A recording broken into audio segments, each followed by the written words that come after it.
लीजिए सुनिए सूर्यकांत त्रिपाठी निराला के लिखे उपन्यास चोटी की पकड़ का भाग 11 मेरी यानी समीर गोस्वामी की आवाज में।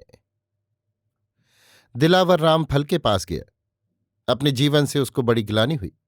बचाव नहीं।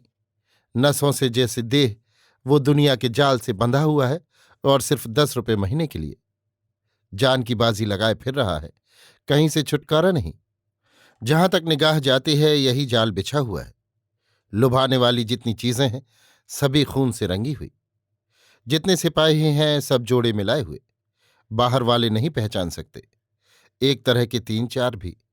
उन्हीं की तरह ये इमारत, जमींदारी, हीरे मोती जवाहरात, चमक दमक, रूप रंग, कुल बनावटी। इनकी असली सूरत कुछ और है।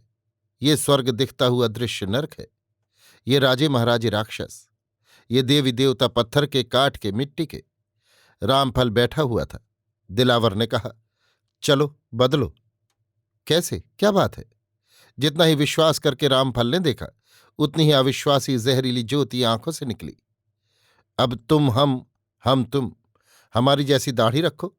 चलो, एक देवता आए हैं, कोई साधु हैं, ले आना है, दामाद की तरह रखना है। खास राजा की बात है, दीवार भी न सुने। वो भी उस काल कोठरी में कभी कभी दर्शन देंगे। जल्द चलो। क्या बात है? जल्द चल, बात तो दुनिया भर की जानता है। रामफल उठा। दोनों राजा की ओर से रखे गए सिपाहियों के नाई की ओर चले। नाई फुर्सत में था। कहा, पालागो रामफल महाराज। राम राम दिलावर साहब। रामफल ने आशीर्वाद दिया। दिलावर ने राम राम की। रामफल ने कहा, बहुत दाढ़ी बढ़ गई है, खुजला रही है, इसके बराबर कर दो, मूछें भी किनारे छाट दो। वाह महाराज, नाई ने कहा, हम समझे आप शौक बुझाते हुए पितरों को भूल गए, लेकिन परमात्मा की कृपा है। बैठ जाइए, धन्य हूं मैं। रामफल बैठे। नाई ने दिलावर की जैसी दाढ़ी मूछें बना दी।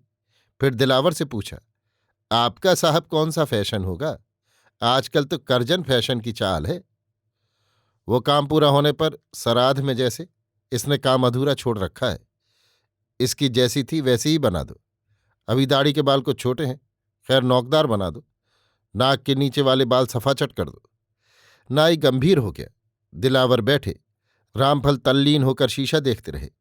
बाल बन जाने पर दोनों तालाब में स्नान करने गए।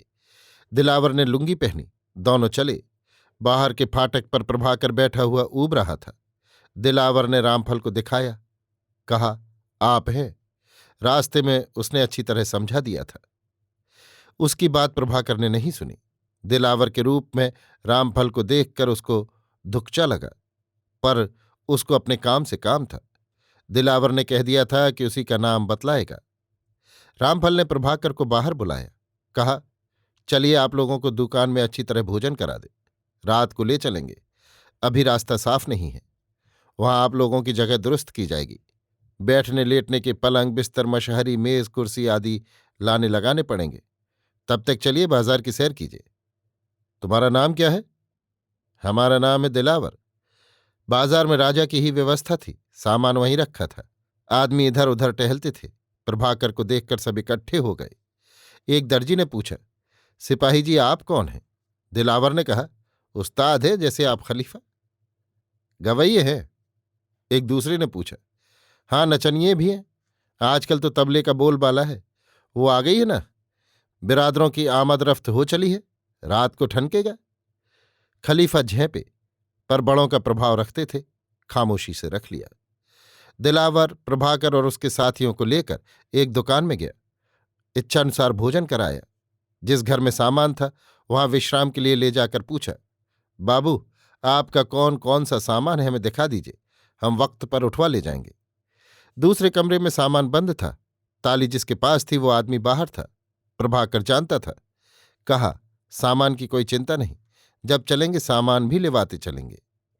दिलावर नामधारी को टोह न मिली कि कैसा आदमी है, कैसा सामान है।